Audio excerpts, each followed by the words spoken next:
ایام حیض گزرنے پر غسل واجب کا اہتمام لازم ہے. اگر کوئی دونوں میں فرق نہ کر سکے اور دیکھے کہ اگر حیض عادت کے مطابق آتا ہے تو اس خون کو حیض اور بعد والے کو استحاضہ سمجھے. عادت سے مراد استحاضہ کا مرض شروع ہونے سے قبل عموماً جتنے دن اسے حیض رہتا تھا، یعنی بیماری سے پہلے جتنے دن اس کی عادت تھی، 3 یا 5 دن جو بھی دن کی.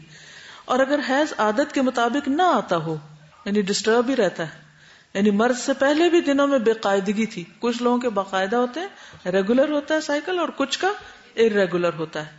تو خون کی رنگت اور گاڑھے پن سے بھی اس کا دونوں کا فرق کیا جا سکتا ہے. کیسے پہچانیں گے؟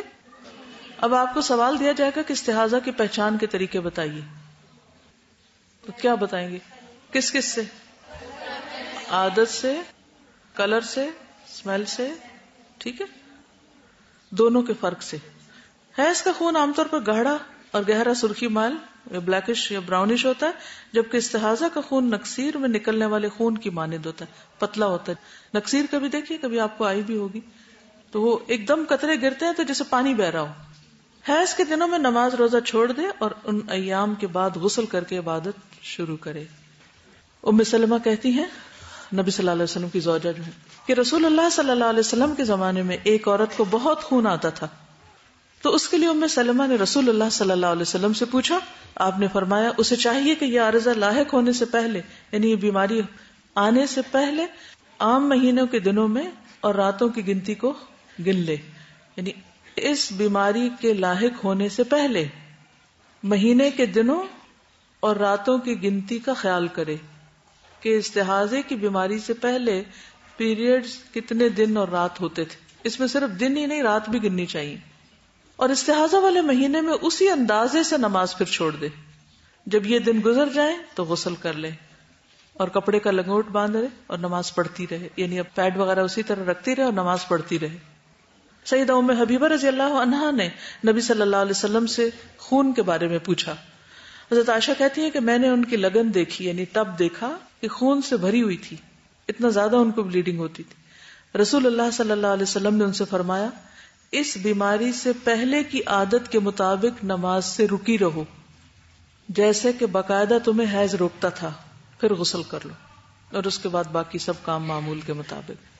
صرف اتنے دن بیچ میں سے نماز چھوڑو اور باقی پڑھتی رہو. استحاضہ اور حیض والے خون میں فرق کرنا.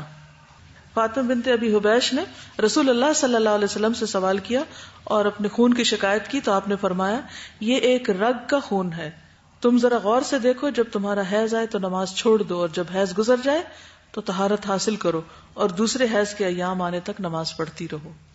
ابن عباس نے مستحاضہ کے بارے میں بیان کیا کہ جب وہ خوب گہرا سرخ خون دیکھے تو نماز نہ پڑھے، اور جب طہر محسوس کرے اگرچہ ایک گھڑی ہی ہو تو غسل کرے اور نماز پڑھے. یعنی اگر پاک ہو گئی ہے عورت اور ابھی 15 منٹ باقی ہیں صرف نماز کا وقت ختم ہونے میں، تو یہ نہ کہے کہ 15 منٹ میں تو نہایا نہیں جا سکتا، تو چلے ایک ہی دفعہ نہا لیں گے دن کو پھر نماز پڑھ لیں گے. نہیں، اسی وقت غسل کر کے نماز ادا کر لیں. 5 سے 10 منٹ میں آرام سے انسان نہا کے کپڑے پہن سکتا ہے اور اگلے 5 منٹ میں فرض نماز ادا کر لیتا ہے. تو اس لیے اصل توجہ کس پہ رہنی چاہیے؟ نماز پہ، اس پہ نہیں کہ اب سوچنے میں ہی 10 منٹ گزار دے، کیونکہ کچھ لوگ ڈیسیژن نہیں لے پاتے. اس کے لیے بھی دعا کی جا سکتی کہ اللہ پاک مجھے جلد فیصلہ کرنے کی توفیق عطا فرما، کیونکہ وہ بھی انسان کے لیے کنفیوژن کی سٹیٹ ہوتی ہے جس میں انسان نہ ادھر کا نہ ادھر کا، نہ اس کی عبادت کا صحیح لطف اور نہ کسی اور کام کا. حمنہ بنت جہش کہتی ہیں کہ مجھے بہت زیادہ اور بڑا سخت استحاضہ ہوتا. میں رسول اللہ صلی اللہ علیہ وسلم کی خدمت میں آئی کہ آپ سے مسئلہ پوچھوں اور آپ کو اپنی حالت بتاؤں. تو میں نے اپنے آپ کو اپنی بہن زینب بنت جہش کے گھر میں پایا، یعنی وہاں گئی. میں نے عرض کیا، اللہ کے رسول، میں ایک ایسی عورت ہوں جسے بہت شدید استحاضہ ہوتا ہے، آپ کا اس کے بارے میں کیا ارشاد ہے؟ اس نے مجھے نماز اور روزے سے بھی روک رکھا ہے، یعنی میں نماز نہیں پڑھ پاتی. آپ نے فرمایا میرا خیال ہے کہ تم روئی رکھ لیا کرو، اس سے خون رک جائے گا. انہوں نے کہا یہ اس سے زیادہ ہوتا ہے. آپ نے فرمایا پھر کپڑا باندھ لیا کرو. میں نے کہا یہ اس سے بھی زیادہ ہوتا ہے. میری تو دھار بہتی ہے، یعنی لٹرلی یعنی جیسے ٹیپ کھول دی جائے. رسول اللہ صلی اللہ علیہ وسلم نے فرمایا میں تمہیں 2 باتیں بتاتا ہوں، ان میں سے جو بھی اختیار کر لو کافی، اگر دونوں کی ہمت ہو تو یہ تمہیں معلوم ہوگا. آپ نے فرمایا یہ دراصل شیطانی کچوکا ہے، یعنی یہ شیطان کا انسانی جسم پہ وار ہوتا ہے جس سے وہ رگ پھٹتی ہے اور خون نکلتا ہے. استحاضہ کیا ہے؟ نبی صلی اللہ علیہ وسلم نے بتایا کہ شیطانی کچوکا یعنی کبھی آپ کو محسوس ہوا ہے کہ ایک دم جسم میں کوئی سوئی چبھی ہے؟ ہوتا نا، بیٹھے بیٹھے ایک دم جیسے کچھ. اسی طرح بعض اوقات جسم کے اندرونی حصوں میں شیطان جو ہے جا کے کچھ مار سکتا ہے اور خون جاری ہو سکتا ہے. تو اب میڈیکل سائنس اس کو اس طرح نہیں ایکسپلین کر سکتی، لیکن ہم اس پر کیوں یقین رکھتے ہیں کہ نبی صلی اللہ علیہ وسلم نے ایسا ہی فرمایا. بس تم ہر مہینے اللہ کے علم کے مطابق 6 یا 7 دن حیض کے شمار کرو، پھر غسل کر لو، حتیٰ کہ جب تم اپنے آپ کو پاک صاف سمجھو 23 یا 24 دن نماز پڑھتی رہو اور روزے رکھتی رہو، تمہیں یہ کافی ہے. اور ہر مہینے ایسا ہی کرو جیسے عام عورتیں اپنے حیض اور طہر کے دنوں میں کرتی. دوسری صورت، اور اگر ہمت ہو تو ظہر کو مؤخر اور عصر کو جلدی کر کے دونوں کو جمع کر لو اور ان کے لیے ایک دفعہ غسل کر لو. پھر مغرب کو مؤخر اور عشاء کو جلدی کرتے ہوئے ایک غسل اور کر لو اور ان نمازوں کو جمع کر کے پڑھ لو. فجر کی نماز کے لیے الگ غسل کر لو. اگر تم یہ کر سکتی ہو تو کر لیا کرو اور روزے بھی رکھتی جاؤ. رسول اللہ صلی اللہ علیہ وسلم نے فرمایا یہ دوسری صورت ان دونوں میں سے میرے نزدیک زیادہ پسندیدہ ہے. کون سی؟ 2 نمازیں جمع کر کے غسل کر لینا. اب کوئی سوال اس بارے میں تو پوچھ لیجئے، ورنہ میں نماز کے اوپر آؤں گی. اب کہ مریض کی نماز کیسی ہوتی ہے اور کیسی ہونی چاہیے. کوئی بات پیریڈ سے متعلق؟ جی آپ فرمائیے.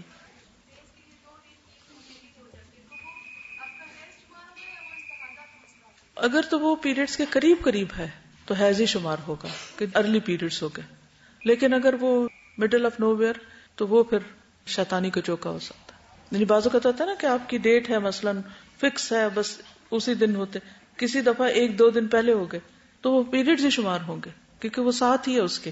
یا بعض اوقات 1 مہینے میں 5 پہ ختم نہیں ہوئے، 6 پہ جا کے ہوئے تو کوئی بات نہیں، وہ کسی فوڈ وغیرہ یا موسم کے چینج سے آپ کا 1 دن اوپر بڑھ گیا، اس کو آپ حیض ہی شمار کریں گے. لیکن اگر آپ پیریڈز کے دنوں کے بالکل علاوہ کہیں ایسے ہی بیچ میں شروع ہو گیا کچھ تو وہ پھر آپ کا استحاضہ شمار ہوگا.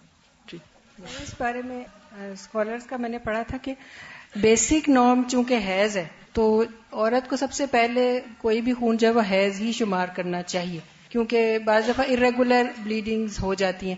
جیسے شروع ہوتے ہیں پیریڈز تو بچیوں کو 15 دن بعد دوبارہ پیریڈز ہو جاتے ہیں، تو وہ پیریڈز ہی ہوں گے الا یہ کہ استحاضہ اسٹیبلش ہو جائے، کیونکہ استحاضہ جو ہے نا وہ کنٹینیوس ہوتا ہے اور اس میں مہینے میں تقریباً سارا مہینہ ہی عورت پاک نہیں ایک طرح سے ہوتی اور فیو ڈیز کے علاوہ.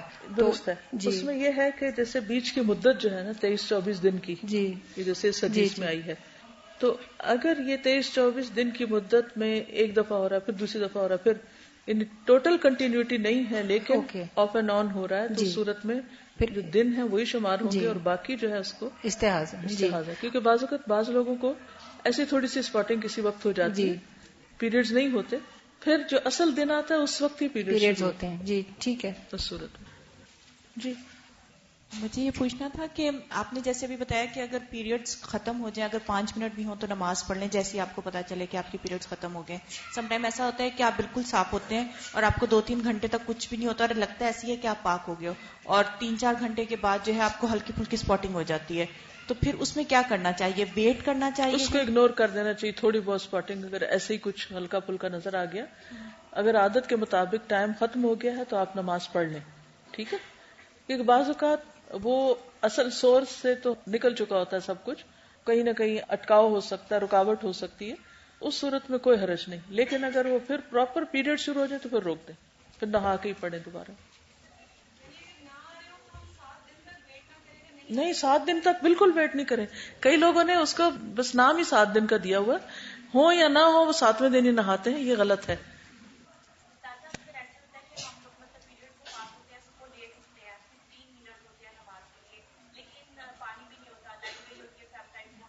جی بالکل صحیح کہہ رہی ہیں، بہت اچھا سوال کیا انہوں نے کہ بعض اوقات ہمیں نہانے کی ضرورت ہوتی ہے اور مثلا فجر کا وقت ہی ہے، نہانے کی ضرورت ہے، موٹر چلاتے ہیں بجلی نہیں ہے، تیمم کر لیں لیکن نماز ادا کریں وقت کے اندر.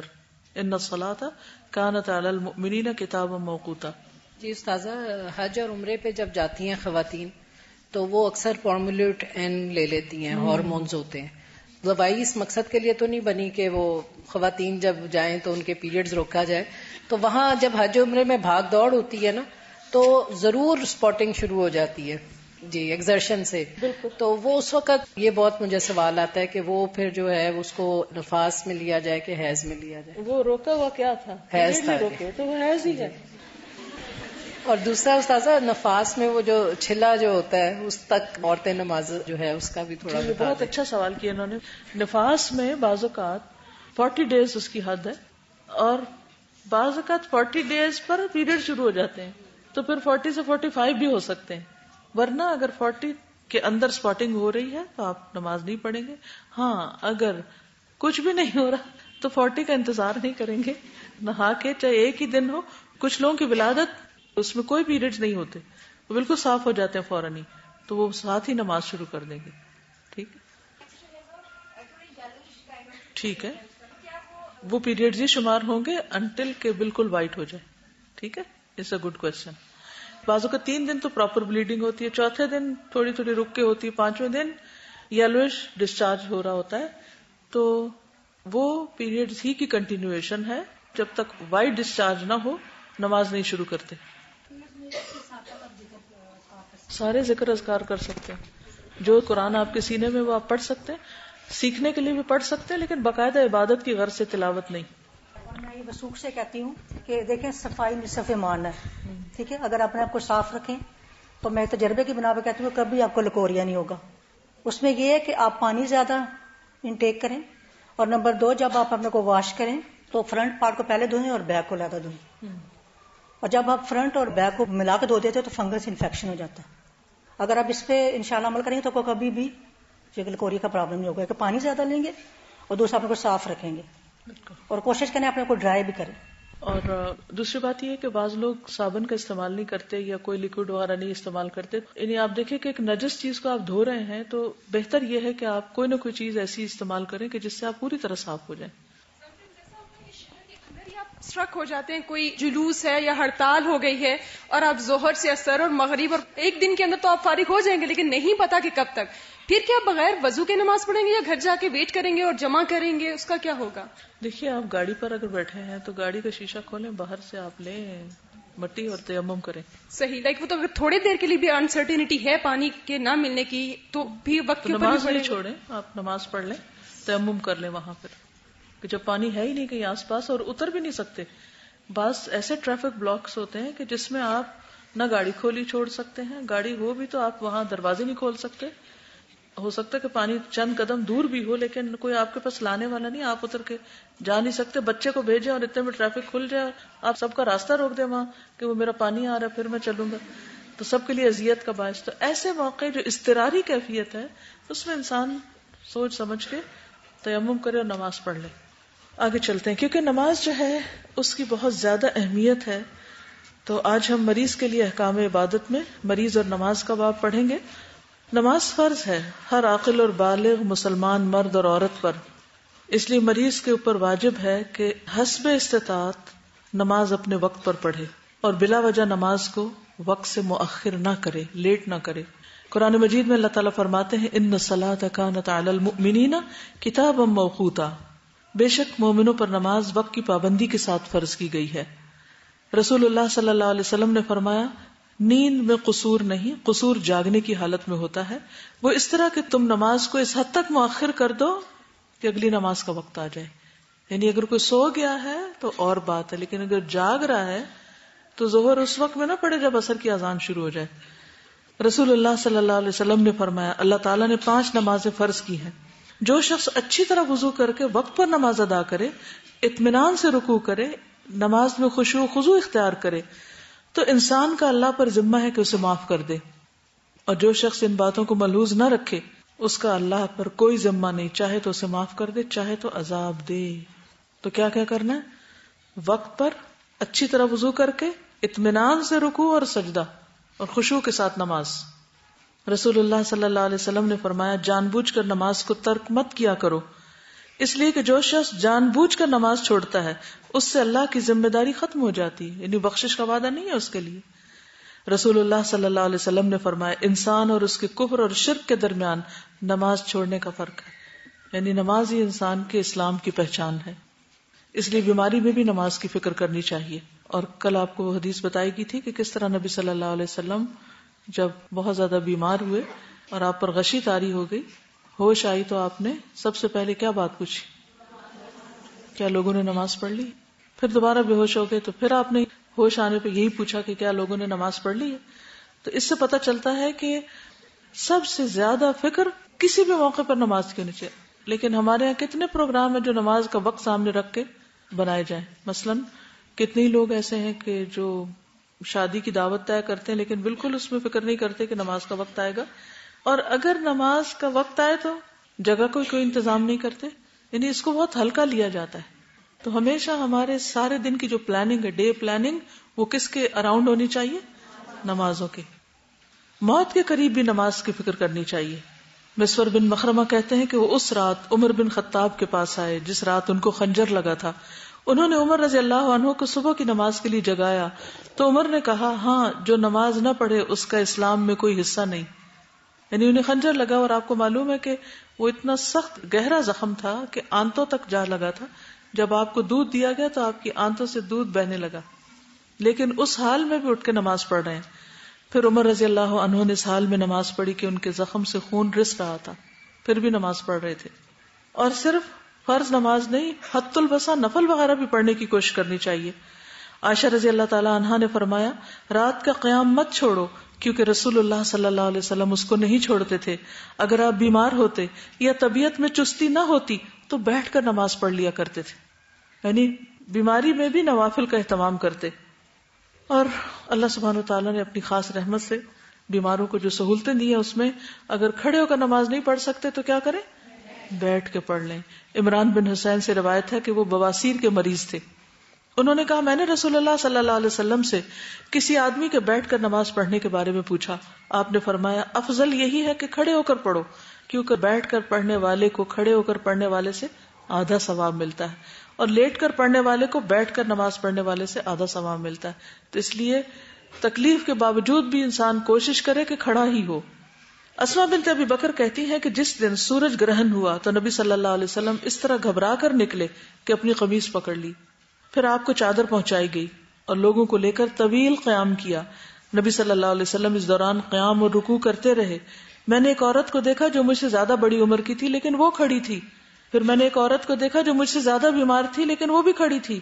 یہ دیکھ کر میں نے سوچا کہ تم دونوں سے زیادہ تو ثابت قدمی کے ساتھ کھڑے ہونے کی حقدار میں ہوں کہ جو صحت مند ہوں. کیونکہ بہت طویل رکوع تھے، طویل سجدے تھے، تو کھڑی نہیں ہو پا رہی تھی. تو انہوں نے سوچا بیٹھ جاؤں، لیکن انہوں نے دیکھا کہ ایک بیمار کھڑی ہے اور ایک عمر رسیدہ کھڑی ہے، تو انہوں نے کہا میں بھی کھڑی ہو جاتی ہوں. تو ہمیشہ نیکی کے معاملے میں ہمیں اپنے سے اوپر والے کو دیکھنا چاہیے. ام سلمہ فرماتی ہے کہ رسول اللہ صلی اللہ علیہ وسلم وفات کے قریب اکثر بیٹھ کر نماز ادا کرتے، البتہ فرض نماز کھڑے ہو کر ہی ادا کرتے. تو اس سے کیا پتہ چلتا ہے کہ حت البصا فرض نماز کھڑے ہو کے پڑھنا چاہیے. لیکن ہمارے تو عام طور پر لوگ دنیا بھر کے کام کھڑے ہو کے کرتے ہیں اور نماز میں بیٹھ جاتے ہیں. پھر سہارا لے کر کھڑے ہونے کی کوشش کرنی چاہیے اگر ویسے نہیں کھڑے ہو سکتے. رسول اللہ صلی اللہ علیہ وسلم کی عمر مبارک جب زیادہ ہو گئی تو آپ ایک ستون سے ٹیک لگا کر رات کی نماز میں قیام فرماتے تھے، لیکن کھڑے رہتے. پھر بھی اگر نماز بیٹھ کر شروع کی لیکن دوران نماز میں کچھ کمی محسوس ہوئی تو باقی نماز کھڑے ہو کر پوری کی جا سکتی ہے. مثلا آپ اٹھ ہی نہیں پا رہے، پاؤں میں درد ہے، ٹانگ میں درد ہے، کوئی ایسی تکلیف ہے، تو آپ نے بیٹھ کے شروع کی، لیکن بیٹھ کے پھر آپ کو لگا کہ اب میرے جسم کی اکڑ دور ہو گئی ہے، اب میں کھڑا ہو سکتا ہوں، تو بیچ میں ہی اٹھ جائیے، کوئی حرج نہیں. اسی طرح آپ کھڑے ہیں، کھڑے آپ کو لگا کہ آپ گرنے لگے تو بیٹھ جائیے.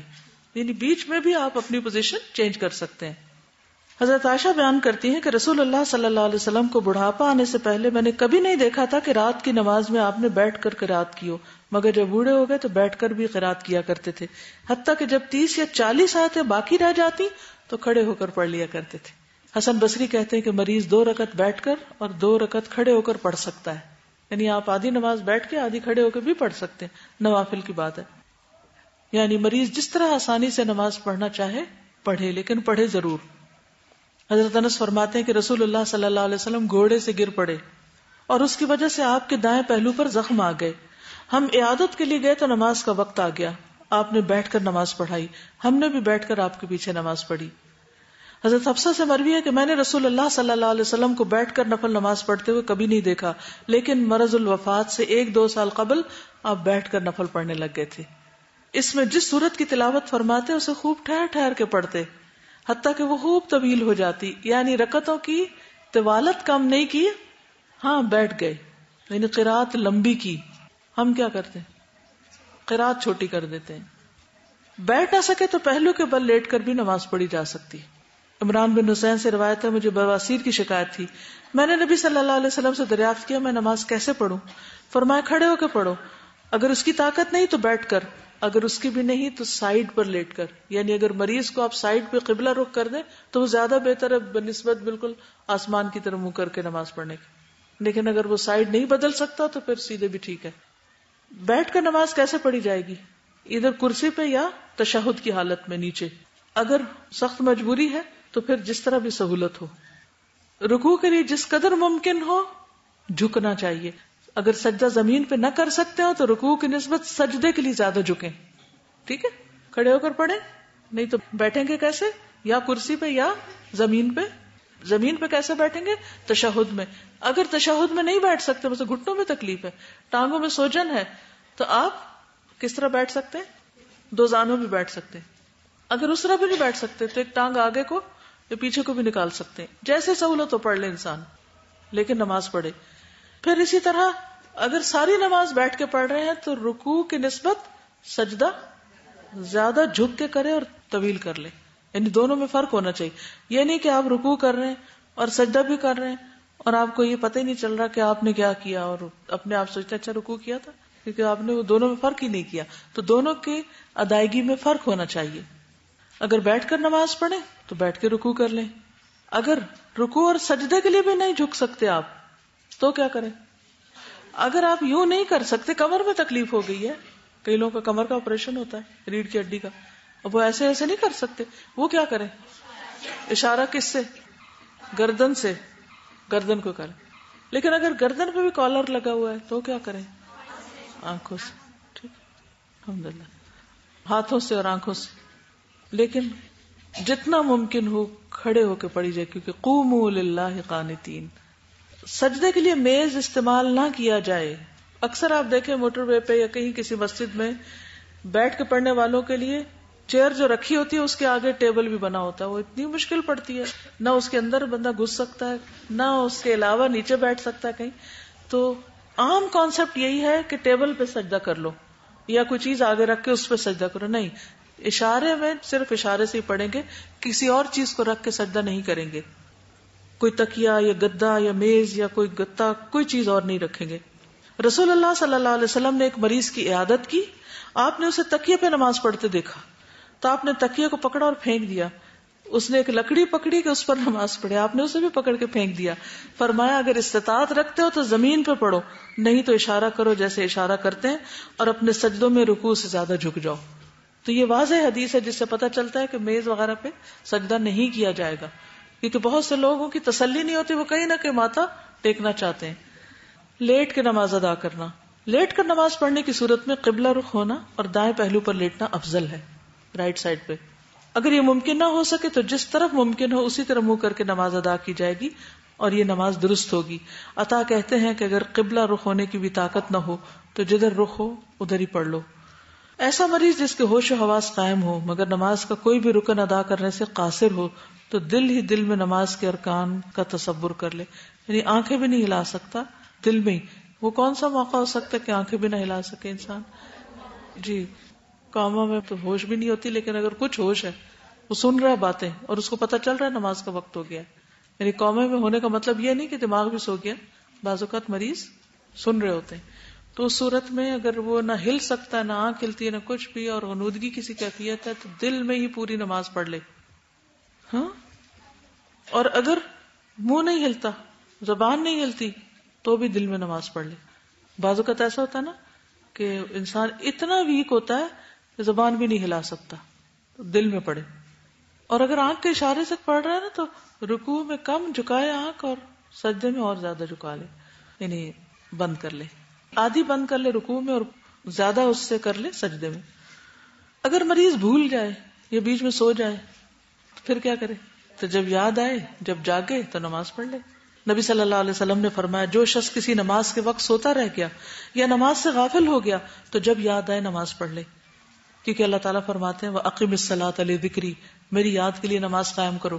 یہ صرف مسائل نہیں آپ یاد کریں گے کہ دلائل بھی یاد کریں گے. اور آج آپ جا کے ذرا گھر والوں سے پوچھیں کون سی نماز کیسے پڑھیں گے، بیماری میں کیسے نماز پڑھتے ہیں. پھر اسی طرح اگر انسان بیماری کی وجہ سے سوتا رہ جائے، مثلا تہجد کی عادت تھی تو کیا کرے، دن کو پڑھ لے کسی وقت وہ نوافل. حضرت عائشہ فرماتی ہیں رسول اللہ صلی اللہ علیہ وسلم جب بھی کوئی نماز شروع کرتے تو اسے ہمیشہ پڑھتے. اگر آپ سے کسی دن نیند کے غلبے یا بیماری کی وجہ سے تہجد کی نماز چھوٹ جاتی تو آپ دن کے وقت 12 رکعتیں پڑھ لیتے. اگر بیمار کے لیے ہر نماز کو اس کے وقت پہ پڑھنا مشکل ہو تو ظہر، عصر اور مغرب، عشاء کو جمع کر سکتا ہے.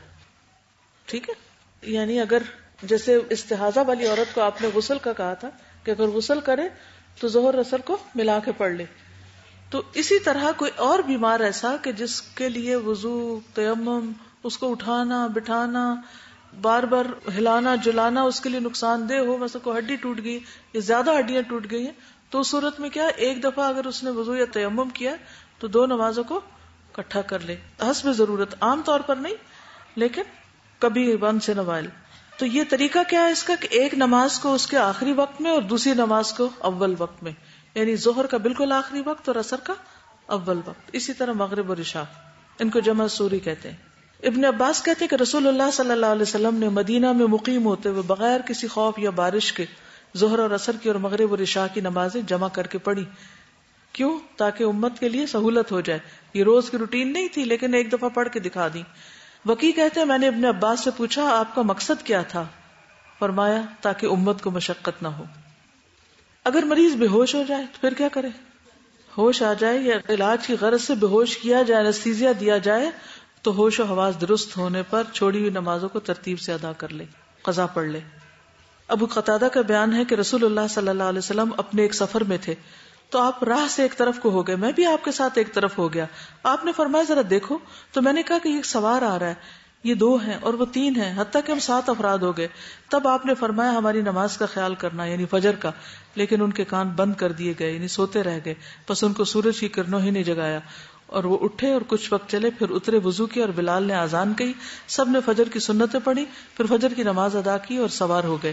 تو لوگ ایک دوسرے سے کہنے لگے ہم نے اپنی نماز میں بہت تقصیر کی.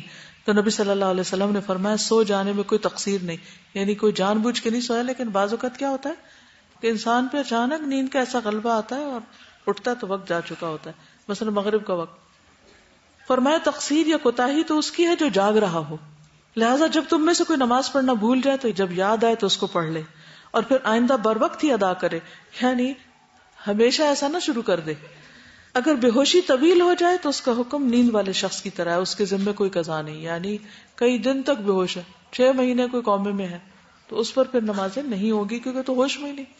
حضرت عائشہ فرماتی ہے کہ رسول اللہ صلی اللہ علیہ وسلم نے فرمایا 3 آدمیوں سے قلم اٹھا لیا گیا، سویا ہوا حتیٰ کہ جاگ جائے، ٹھیک ہے، اور بے ہوش جب وہ ہوش میں، مجنون جب اس کو افاقہ ہو جائے. اگر مریض سنت اور نفل ادا نہ کر سکتا ہو تو صرف فرض پر ہی اکتفا کر لے، لیکن اگر ادا کر سکتا ہو تو وہ بھی پڑھے، کیونکہ کچھ بیماریاں تو بہت طویل چلتی ہیں نا، تو ایسی صورت میں انسان مستقل طور پر نفل نہ چھوڑ دے. اب بچے کی پیدائش اور نماز. پیدائش کے موقع پر جب تک عورت کو خون جاری نہیں ہوتا نماز پڑھی جائے گی. ایون جو پینز آ رہی ہو نا اور ابھی ڈلیوری نہیں ہوئی تو نماز ادا کی جائے گی. اس وقت وضو کر سکے تو وضو کر لے، نہیں ممکن تو تیمم کر لے، لیکن جب تک خون نہیں نکلنا شروع ہوتا عورت نماز پڑھتی رہے گی جب تک بچہ پیدا نہیں ہو جاتا. پھر نفاس کی مدت، بچے کی ولادت کے بعد نفاس کی کم سے کم کوئی حد مقرر نہیں، لیکن زیادہ سے زیادہ 40 دن ہے. اگر عورت بچے کی ولادت کے 10 دن بعد یا اس سے کم یا زیادہ دنوں میں پاک ہو جائے تو غسل کر کے نماز پڑھے اور اسی طرح روزہ بھی رکھے، خواہ 40 دن پورے ہوئے ہوں یا نہ. اگر نفاس والی عورت 40 دن پورے کر لے اور خون ابھی جاری ہوا ہو تو ایسی صورت میں غسل کر کے نماز شروع کر دے گی، کیونکہ یہاں سے اس کا استحاضہ شروع ہو گیا. کیونکہ 40 دن کے بعد خون کا جاری رہنا استحاضہ ہے، الا یہ کہ پیریڈ شروع ہو جائیں، حمل کا ساقط ہونا، کیونکہ پیریڈز کا انداز ہی بالکل فرق ہوتا ہے، کریمپس پڑ رہے ہوتے ہیں، مزاج میں تبدیلی ہوتی ہے، خون کے رنگ میں فرق ہوتا ہے. پھر اسی طرح عورت کا حمل ساقط ہو جانا، ابارشن ہونا یا مسکیریج ہونا. عورت کا حمل اس حالت میں ساقط ہو کہ جنین کا سر، ہاتھ، پاؤں، دیگر اعضاء بن چکے ہوں تو وہ نفاس والی ہے، اس کے لیے وہی احکام ہوں گے جو نفاس کے ہیں. عورت کا حمل اس حالت میں ساقط ہوا ہو کہ جنین کی تخلیق واضح نہ ہو، بس تھوڑا سا ایسے لوتھڑا سا ہو، یعنی کوئی اور چیز اس میں سے نہیں نکلی، تو اس کا حکم حیض اور نفاس کا نہیں بلکہ استحاضہ کا ہوگا. یہ نماز پڑھے گی اور رمضان کے روزے بھی رکھے گی، اور ہر نماز کے وقت تازہ وضو کرنا ہوگا. مستحاضہ کی طرح روئی وغیرہ کے ساتھ خون کو گرنے سے روکنا ہوگا، اور اس کے لیے بھی نمازوں کو جمع کرنے کی سہولت ہوگی. اگر جنین 81 ڈیز کا ہو جائے اور جس میں اعضاء کا پیدا ہونا ممکن ہے تو اس وجہ سے پھر نماز کو چھوڑا جائے گا. ام سلمہ کہتی ہیں کہ نفاس والی عورتیں رسول اللہ صلی اللہ علیہ وسلم کے دور میں زچگی کے بعد 40 دن یا 40 راتیں بیٹھی رہتی، اور ان کی چہرے کی رنگت بدل جانے یعنی جھائیاں وغیرہ پڑ جانے کی وجہ سے ہم اپنے چہروں پہ ورس ملتی تھی، یعنی جیسے کریم وغیرہ لگاتے ہیں، یعنی ایک بوٹی کا نام ہے ورس، یعنی وہ لگا لیتی تھی. مریض اور روزہ، مریض کے لیے روزہ نہ رکھنے کی رخصت ہے. کہاں سے دلیل ملتی؟ وَإِن كُنتُمْ مَرْضَىٰ أَوْ عَلَىٰ سَفَرٍ فَعِدَّةٌ مِّنْ أَيَّامٍ أُخَرَ، لیکن اس کو قضا رکھنی ہوگی. يُرِيدُ اللَّهُ بِكُمُ الْيُسْرَ وَلَا يُرِيدُ بِكُمُ الْعُسْرَ، اللہ تمہارے ساتھ آسانی چاہتا، تنگی نہیں چاہتا. عطا بن ابی رباح کہتے ہیں ہر بیماری میں روزہ نہ رکھنا جائز ہے، یعنی چھوڑ سکتے ہیں، الا یہ کہ فلو وغیرہ ہے اور جس میں روزہ اور فائدہ مند ہے، یا کچھ ایسی مستقل بیماریاں ہوتی ہیں جن کے ساتھ انسان زندگی کے باقی سب کام کر رہا ہوتا ہے تو ان کے ساتھ روزہ بھی رکھتا چلا جائے، مثلا بی پی کی بیماری ہے یا اور اس طرح کی بیماری یا کسی عذر کی بنا پر چھوڑے گئے روزوں کی قضا ادا کرنا واجب ہے. فعدۃ من ایام اخر، یہ قضا پورے سال میں کسی بھی طرح لگاتار یا الگ الگ رکھ سکتے ہیں. قضا روزے ایک سٹریچ میں رکھنا ضروری نہیں ہوتا. ابن عباس کہتے ہیں کہ ان کو متفرق دنوں میں رکھنے میں کوئی حرج نہیں، کیونکہ اللہ تعالیٰ نے گنتی پوری کرنے کے لیے کہا ہے، یہ نہیں کہا کہ وہ پورا ایک مہینہ اکٹھا رکھیں. حضرت عائشہ کہتی ہے رمضان کا روزہ مجھ سے چھوٹ جاتا اور میں شعبان سے پہلے اس کی قضا کی استطاعت نہ رکھتی، نہیں ڈیلے کرتے کرتے اگلا رمضان جب آنے لگتا تو اس سے پہلے قضا پوری کر لیتی. فدیے کی ادائیگی، جو شخص دائمی مریض یا نہایت کمزور ہو یا بوڑھا ہو اور روزہ نہ رکھ سکے تو ایسی صورت میں فدیہ دے دے. ففدیۃ طعام مسکین، جو لوگ اس کی طاقت نہ رکھتے ان پر فدیہ ہے ایک مسکین کا کھانا. ابن عباس کہتے ہیں آیت منسوخ نہیں ہوئی بلکہ اس سے مراد بہت بوڑھا مرد یا بوڑھی عورت ہے جو روزے کی طاقت نہ رکھتی ہو، انہیں چاہیے کہ ہر روزے کے بدلے ایک مسکین کو کھانا کھلا دیں. اور کھانا کھلانے کے لیے ضروری نہیں کہ خود پکا کے کھلائیں، آپ ان کو راشن وغیرہ بھی دے سکتے ہیں یا روپے پیسہ بھی دے سکتے ہیں. انس بن مالک جب بہت بوڑھے ہو گئے کیونکہ ان کی لمبی زندگی کی دعا کی تھی نبی صلی اللہ علیہ وسلم نے، تو وہ 1 سال یا 2 سال رمضان میں روزانہ ایک مسکین کو روٹی اور گوشت دے دیتے اور روزہ نہ رکھتے تھے. ہر روزے کے بدلے میں مسکین کو ایک اوسط درجے کا کھانا دینا ہوگا، نہ بہت لاوش اور نہ ہی بالکل ہی نہ ہونے کے برابر. کہا جاتا ہے کہ ایسا ہی جیسے انسان خود کھاتا ہے اسی درجے کا. اور اگر ویسے کاؤنٹ کرنا ہو تو ایک مسکین کے لیے نصف صاع ہے. فدیے میں کھانا کھلانا افضل ہے، یعنی کہ فدیہ پیسے دینے کے بجائے کھانا کھلائے تو زیادہ افضل ہے، کیونکہ قرآن مجید میں کیا کہا کہ طعام و مسکین، یعنی کھانا دے. اکٹھے بھی فدیے کی رقم دی جا سکتی ہے اور راشن بھی دیا جا سکتا ہے، یعنی اکٹھا فدیہ رقم کی صورت میں بھی دیا جا سکتا ہے اور راشن کی صورت میں بھی. حسن بصری اور ابراہیم نخی کہتے ہیں کہ دودھ پلانے والی یا حاملہ کو اگر اپنی یا اپنے بچے کی جان کا خوف ہو تو افطار کر لیں. پریگننٹ خاتون ہے، دل گھٹنے لگے، بے ہوش ہونے لگی، تو اس میں کیا ہے روزہ کھولا بھی جا سکتا ہے اور پھر اس کی قضا دینی ہوگی ایک روزہ. علاج کی کیا کیفیت ہے روزے کی حالت میں؟ بلڈ دے سکتے ہیں، بلڈ ٹیسٹ ہوتے ہیں نا، تو اگر آپ نے روزہ رکھا ہوا اور وہ بلڈ ٹیسٹ ہو رہا ہے، بلڈ لے رہے ہیں تو دے سکتے ہیں آپ. اسی طرح چوٹ یا زخم لگنے کی صورت میں خون نکل جائے تو روزہ نہیں ٹوٹتا. ابن عباس کہتے ہیں کہ روزہ ان چیز سے ٹوٹتا ہے جو اندر جاتی ہیں، ان سے نہیں جو باہر آتی ہوں. یہ ایک اصول یاد رکھیں. کیا روزہ کس سے ٹوٹتا ہے؟ جو باہر سے اندر جائے، کھائے وغیرہ یا اندر کچھ ڈالے انسان. لیکن جو چیز جیسے تھوڑی بہت الٹی آ گئی، خود سے خود نکالی نہیں، خود آ گئی، یا کوئی نکسیر پھوٹ گئی یا رو لیا یا بچے کو دودھ پلا رہے ہیں، تو یہ ساری چیزیں اندر سے باہر آ رہی ہیں تو ان سے روزہ نہیں ٹوٹتا. جو عورتیں حاملہ ہوں یا بچے کو دودھ پلاتی ہوں اگر روزہ رکھنے میں تکلیف محسوس کریں تو روزہ چھوڑ دیں، بعد میں اسے قضا کرتے ہوئے گنتی پوری کر لیں. روزے کی حالت میں تشخیص مرض کے لیے خون دیا جا سکتا ہے. ابن عباس سے ایک اور روایت ہے کہ نبی صلی اللہ علیہ وسلم نے روزے کی حالت میں سینگی لگوائی یعنی حجامہ کرایا. روزے کی حالت میں دانت کا علاج کروایا جا سکتا ہے، ضرورت کے تحت دانت نکلوایا جا سکتا ہے، الا یہ کہ دوا کے اندر جانے کا اندیشہ ہو. آنکھ، کان یا ناک میں دوا ڈالنا، اس میں احتیاط برتنے کی ضرورت ہے کہ وہ حلق سے اتر کے پیٹ میں نہ چلی جائے، کیونکہ ناک کا کنیکشن بھی گلے سے ہوتا ہے اور گلے سے پیٹ میں چیز جا سکتی ہے. اسی طرح بعض اوقات آنکھ سے بھی. تو اس سے بچنا چاہیے. رسول اللہ صلی اللہ علیہ وسلم نے فرمایا کہ وضو میں خوب ناک میں پانی چڑھاؤ. پیچھے پڑ چکے ہیں حتیٰ کہ آنسو آ جائے یا یعنی پچھلے نتنے تک چلا جائے. لیکن اگر روزے سے تو ایسا نہ کرو. کیوں؟ کیونکہ پانی ناک سے اندر گلے تک آ جائے گا. حسن بصری کہتے ہیں کہ ناک میں دوا چڑھانے میں اگر وہ حلق تک نہ پہنچے تو کوئی حرج نہیں. یعنی اگر آپ نے صرف اگلے اگلے نتنوں میں تیل لگایا یا کوئی اور دوا ایسی کہ وہ گلے سے نیچے یعنی پیٹ تک نہیں جاتی تو کوئی بات نہیں. اسی طرح انہیلر لیا جا سکتا ہے کیونکہ انہیلر لنگز میں جاتا ہے، اسٹمک میں نہیں. ٹھیک ہے، وہ کھانے کی چیز تو نہیں جو اندر جائے گی. یہ تو ایسے جیسے آپ بریتھ کر رہے ہو. پھر اسی طرح لیڈی ڈاکٹر سے اندرونی معائنہ کرانا، یہ کرا سکتے ہیں کہ نہیں؟ جیسے ایک عورت پریگننٹ ہے، اس نے روزہ رکھا ہوا ہے اور ڈاکٹر نے اس کو چیک کرنا ہے، کروا سکتے ہیں. جی، اس سے روزے پہ اثر نہیں ہوتا اور نہ ہی غسل کرنا ضروری ہوتا ہے. یہ سوال بہت کامن آتا ہے، کیا اس میں غسل کرنا چاہیے؟ لیڈی ڈاکٹر سے چیک کروا کے، کوئی وجائنا وغیرہ چیک کرے وہ. پھر شوگر کے مریضوں کے لیے احتیاط، اگر ان کو بیماری کے بڑھنے کا اندیشہ ہو تو روزہ چھوڑ سکتے ہیں، اگر طاقت ہو تو رکھ بھی سکتے ہیں. ہر ایک کا فرق ہوتا ہے مزاج. پھر کن چیزوں سے روزہ ٹوٹتا ہے؟ جان بوجھ کے قے کرنا. اگر خود آ رہی ہے تو پھر نہیں روزہ ٹوٹتا. نبی صلی اللہ علیہ وسلم نے فرمایا جس کسی کو قے آ جائے جبکہ وہ روزے سے ہو تو اس پر کوئی قضا نہیں، لیکن اگر وہ قصدن قے کرے تو قضا دے. ٹوٹ گیا روزہ اور اب دوبارہ ایک روزہ رکھنا ہوگا. حیض اور نفاس شروع ہو جائے چاہے دن کے کسی بھی وقت میں ہو، خواہ افطار میں چند لمحے ہی کیوں نہ ہو، روزہ چلا جائے گا. بعض لوگ کہتے ہیں آدھا دن گزر گیا اب روزہ ہو جائے گا. روزہ نہیں ہوتا چاہے 1 منٹ پہلے اگر پیریڈ شروع ہو. نبی صلی اللہ علیہ وسلم نے فرمایا کیا جب عورت حائضہ ہوتی ہے تو نماز اور روزے چھوڑ نہیں دیتی؟ یہی اس کے دین کا نقصان ہے. گلوکوز یا خون یا کوئی اور غذائی مواد کسی طریقے سے جسم میں پہنچانا، امپورٹ کرنا درست نہیں. ٹھیک ہے، یعنی طاقت کے انجیکشن نہیں لگوا سکتے آپ. انسولین جی لگا سکتے کیونکہ روزہ دار کو ایمرجنسی کی صورت میں اگر خون لگوانا پڑے یا ڈرپ لگوانی پڑے تو اس سے روزہ ٹوٹ جائے گا. اس صورت میں بعد میں پوری کرنی ہوں گے روزے. مریض اور حج اور عمرہ. وَلِلَّهِ عَلَى النَّاسِ حِجُّ الْبَيْتِ مَنِ اسْتَطَاعَ إِلَيْهِ سَبِيلًا. لوگوں پر اللہ تعالیٰ کا حق یہ ہے کہ جو اس کے گھر تک پہنچنے کی استطاعت رکھتا ہو وہ اس کا حج کرے. تو اگر بیمار ہے جا ہی نہیں سکتا تو اس پر پھر حج نہیں، وہ کسی اور سے کروا سکتا ہے، حج بدل. رسول اللہ صلی اللہ علیہ وسلم نے فرمایا جس شخص کا حج کا ارادہ ہو اسے یہ ارادہ جلد پورا کر لینا چاہیے، کیونکہ بعض اوقات کوئی بیمار ہو جاتا ہے، کبھی سواری گم ہو جاتی ہے، کبھی کوئی اور ضرورت آڑے آ جاتی ہے.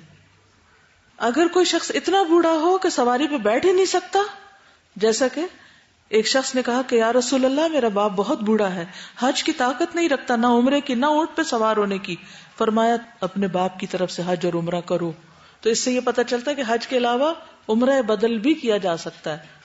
اسی طرح حجۃ الوداع کا واقعہ کہ ایک عورت نے آپ سے سوال کیا میرا باپ بوڑھا ہے، سواری پہ سوار نہیں ہو سکتا، کیا میں اس کی طرف سے حج ادا کر سکتی ہوں؟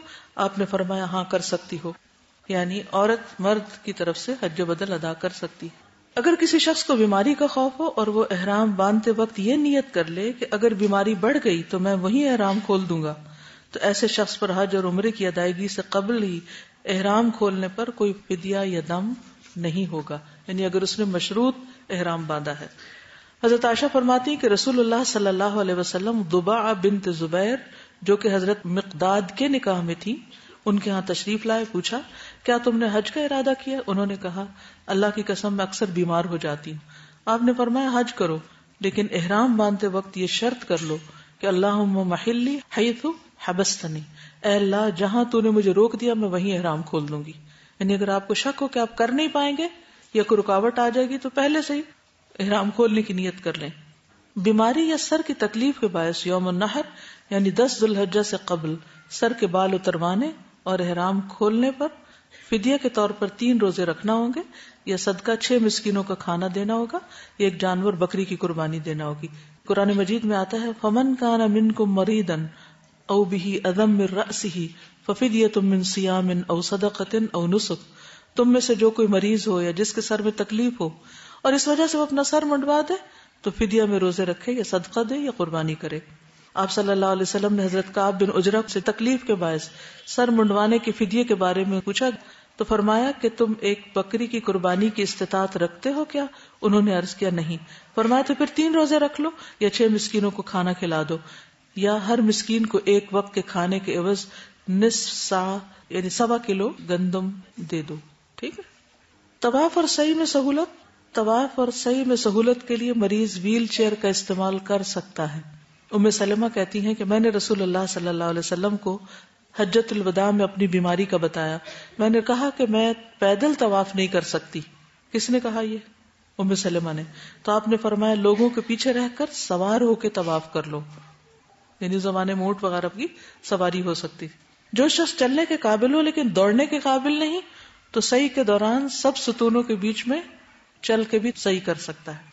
وقوف عرفات میں سہولت. عرفات میں وقوف کا وقت عام لوگوں کے لیے 9 ذی الحجہ کے دن زوال آفتاب سے لے کر غروب آفتاب تک یعنی سورج کے ڈھلنے سے لے کے مغرب تک کھڑے ہونا ہوتا ہے. لیکن اگر کوئی شخص بیماری یا انتہائی مجبوری کی وجہ سے اس دوران پورا وقت وہاں نہ ٹھہر سکے یعنی تھوڑی دیر بس کھڑا ہو جائے اور 10 ذی الحجہ کی طلوع فجر سے پہلے بھی عرفات میں پہنچ جائے تو اس کا حج ادا ہو جائے گا. لیکن وقوف مکمل نہ کر سکنے کی وجہ سے دم دینا ہوگا. رسول اللہ صلی اللہ علیہ وسلم نے فرمایا حج عرفات میں ٹھہرنے کا نام ہے. جو شخص مزدلفہ کی رات یعنی 9 اور 10 کی درمیانی رات طلوع فجر سے پہلے میدان عرفات میں پہنچ گیا اس کا حج ہو گیا. وقوف عرفات حج کے فرائض میں سے ہے. اگر یہ بالکل رہ جائے تو حج نہیں ہوتا. نہ فدیہ نہ دم، کسی چیز سے تلافی نہیں. مزید سہولتیں. قیام مزدلفہ میں بیمار، کمزور، بچے اور بوڑھے آدھی رات کے بعد مینا روانہ ہو سکتے ہیں یعنی وہ ارلی رمی کر لیں. ابن عباس کہتے ہیں میں ان لوگوں میں سے تھا جنہیں نبی صلی اللہ علیہ وسلم نے اپنے گھر کے کمزور لوگوں کے ساتھ مزدلفہ کی رات ہی میں مینا بھیج دیا تھا. حضرت عائشہ سے مروی ہے کہ ام المومنین سودا رضی اللہ عنہا نے نبی صلی اللہ علیہ وسلم سے مزدلفہ کی رات عام لوگوں سے پہلے روانہ ہونے کی اجازت چاہی. آپ رضی اللہ عنہا بھاری بھرکم بدن کی عورت تھی تو آپ نے انہیں اجازت دے دی. یعنی وہ ویسے بیمار نہیں تھی لیکن موٹاپے کی وجہ سے عام لوگوں کے ساتھ چلنا مشکل تھا، اس لیے آپ نے ان کو پہلے ہی اجازت دے دی سہولت کے لیے. اسی طرح رمی کی سہولت ہے. جو شخص چل نہیں سکتا، جا نہیں سکتا، رمی کر نہیں سکتا، ویل چیئر پہ ہے تو کوئی دوسرا اس کی طرف سے نیابتاً رمی بھی کر سکتا ہے. مریض، بچہ، بوڑھا وغیرہ. مندرجہ ذیل صورتوں میں جانور قربان کرنا یعنی دم لازم آئے گا. نمبر 1 اگر حاجی بیماری کے باعث ایام تشریق کی راتیں منا میں نہ گزار سکے، ہاسپٹل میں ہے مثلا اور وہ منا میں نہیں مکہ میں ہے اور وہ جا ہی نہیں سکا، وہاں رہ ہی نہیں سکا تو وہ دم دے دے گا. رمی نہ کر سکے یا کوئی اور بھی اس کی طرف سے رمی نہ کرے، رمی رہ گئی تو پھر اس صورت میں کیا کرے؟ دم دے دے. وآخر دعوانا ان الحمدللہ رب العالمین. اللہ تعالی ہم سب کو ہر حال میں بہترین نماز کی توفیق عطا فرمائے. سبحانک اللہم وبحمدک اشہد ان لا الہ الا انت استغفرک واتوب الیک. السلام علیکم ورحمۃ اللہ وبرکاتہ.